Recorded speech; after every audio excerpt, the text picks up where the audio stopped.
नमस्कार। प्रस्तुत है आज का चिंतन। विदुर जी ने जब देखा कि धृतराष्ट्र और दुर्योधन अनीति करना नहीं छोड़ते, तो सोचा कि इनका सानिध्य ही और इनका अन्न मेरी वृत्तियों को भी प्रभावित करेगा। इसलिए वे नगर के बाहर वन में कुटी बनाकर पत्नी सुलभा सहित रहने लगे। जंगल से भाजी तोड़ लेते, उबाल कर खा लेते तथा सत्कार्यों व प्रभु स्मरण में समय लगाते। श्री कृष्ण जब संधि दूत बनकर आए और वार्ता असफल हो गई, तो वे धृतराष्ट्र, द्रोणाचार्य आदि सबका आमंत्रण अस्वीकार करके विदुर जी के यहाँ जा पहुँचे। वहाँ भोजन करने की इच्छा प्रकट की। विदुर जी को यह संकोच हुआ कि शाक प्रभु को परोसने पड़ेंगे। पूछा, आप भूखे भी थे, भोजन का समय भी था और उनका आग्रह भी, फिर आपने वहाँ भोजन क्यों नहीं किया? भगवान बोले, चाचा जी, जिस भोजन को करना आपने उचित नहीं समझा, जो आपके गले ना उतरा, वह मुझे भी कैसे रुचता? जिसमें आपने स्वाद पाया, उसमें मुझे स्वाद न मिलेगा, ऐसा आप कैसे सोचते हैं? विदुर जी भाव विवहल हो गए। प्रभु के स्मरण मात्र से हमें जब पदार्थ नहीं, संस्कार प्रिय लगने लगे हैं, तो स्वयं प्रभु की भूख पदार्थों से कैसे बुझ सकती है?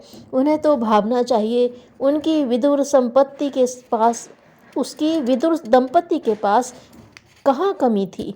भाजी के माध्यम से वहाँ दिव्य आदान प्रदान चला।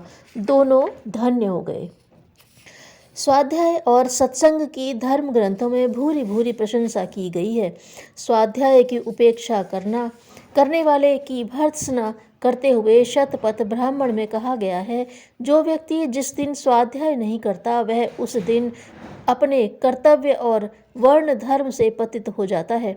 यही बात सत्संग के बारे में भी है। अच्छे व्यक्ति और अच्छे विचारों की तुलना पारस पत्थर से की गई है, जिसे छूकर लोहा सरीखे कलुषित अंतःकरण भी स्वर्ण जैसे बहुमूल्य बन जाते हैं। एकांत ही ऐसी स्थिति है जिसमें मनुष्य वास्तविक स्वरूप का साक्षात्कार कर पाता है तथा वह अपनी शक्ति और संभावनाओं की अर्थात अपनी प्रकृति के सच्चे स्वरूप को जान पाता है। आत्मा की आवाज़ संसार के कोलाहल भरे वातावरण तथा परस्पर विरोधी लालसाओं के आक्रोश में सुनाई नहीं देती। इस तरह एकांत के बिना आध्यात्मिक विकास संभव नहीं है।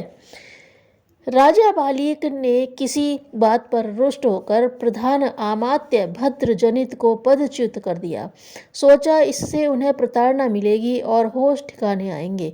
जन सम्मान के बिना कौन सुखी रह सकता है?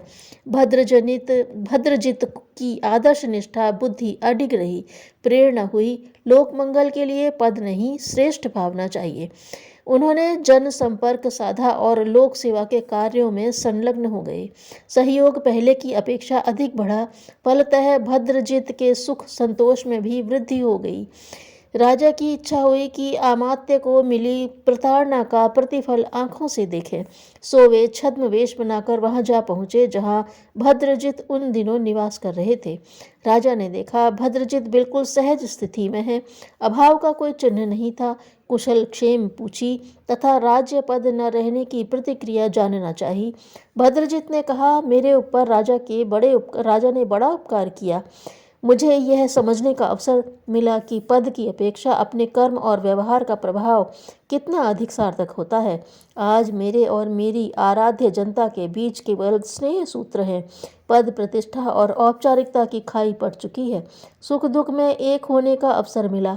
जो आत्मीयता अब अनुभव हुई, वह पहले कहाँ थी? राजा समझ गए, सत्पुरुष पद से नहीं, अपनी देवोपम प्रवृत्तियों से सम्मान पाते हैं। अपनी गिरफ्तारी से कुछ दिन पूर्व ईसा यरूशलेम में ही प्रचार कर रहे थे, जहाँ की उनकी जान के ग्राहक सबसे ज़्यादा थे, जहाँ प्रचार की सबसे अधिक आवश्यकता थी। उनके शिष्यों ने उनसे यरूशलेम छोड़ देने के लिए अनुरोध करते हुए कहा, यहाँ के लोग आपको मार डालने की घात में हैं। किंतु ईसा ने वहाँ से जाना अस्वीकार करते हुए कहा, जीवन को उत्सर्ग किए बिना न तो सत्य की प्रतिष्ठा होगी और न उसका महत्व बढ़ेगा। धन्यवाद।